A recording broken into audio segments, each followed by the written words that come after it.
Јас сум соврски пациент. Граѓаните сметаат дека врските играат значајна улога во секојдневното снаоѓање и напредок. Дел од анкетираните истакнуваат дека без поддршка од други луѓе, знаењето често не е доволно за успех. Сепак, постојат и мислења дека знаењето е вредност која никогаш не се губи и треба да биде основа за напредок.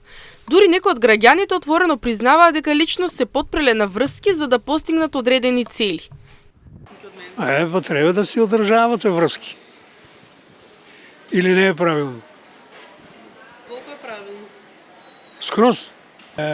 Ја мислам подобро да имаш врски, да се снајдеш во животот. Знаењето џабе знаеш, ама ако немаш помош од други, тоа е.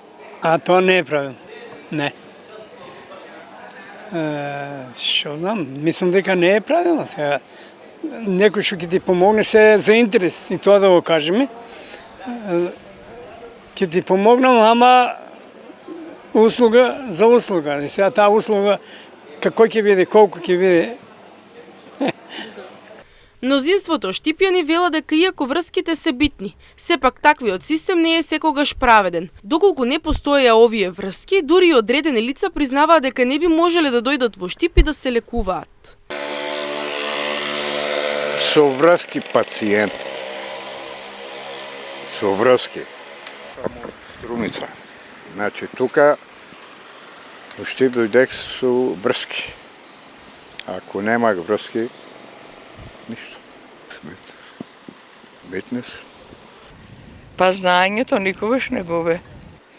А тоа не е убаво. Не е убаво тоа. Како може да се решиме?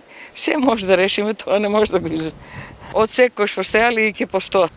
Некош отворено, некош заобиколено и така. Па заплатен не сум била многу оштетена на такво работно место бе, ама за други работи бивала. Анкетираните граѓани посочуваат дека врските често се клучни за пристап до услуги и успех, дури кога тоа не е праведно. Иако знаењето се смета за трајна вредност, многумина признаваат дека во пракса без врски тешко се напредува.